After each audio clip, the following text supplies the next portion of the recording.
Shri CC Damor અધિક્ષક ઇજનેર પોરબંદર વર્તુળ કચેરી અમારા પોરબંદર સર્કલમાં 4 ડિવિઝન આવે છે. Porbandar city, Porbandar rural, Keshod Mangrol.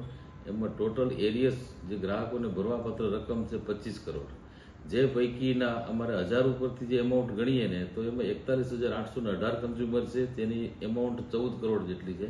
બાકીના જે ગ્રાહકો છે તે 1 રૂપિયાથી લઈ અને 999 જેટલી એમાઉન્ટ છે. અમારી જે 17 તારીખની જે મેગા ડ્રાઈવ છે એ કોર્પોરેટે નક્કી કરેલી છે અને પોરબંદર સર્કલથી પણ અમે નક્કી કરી છે.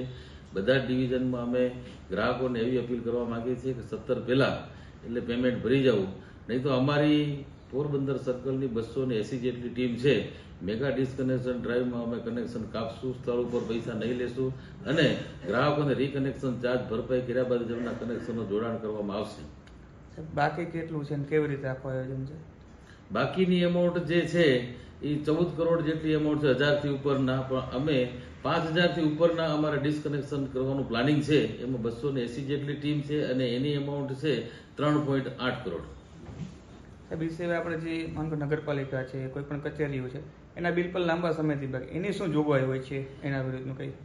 અમારી જે ગવર્મેન્ટ કચેરીની જે જોગવાઈ છે એના માટે કોર્પોરેટે સૂચના આપી છે અમને કે ત્યાંથી એમની એક્ટિવિટી કરવામાં આવશે.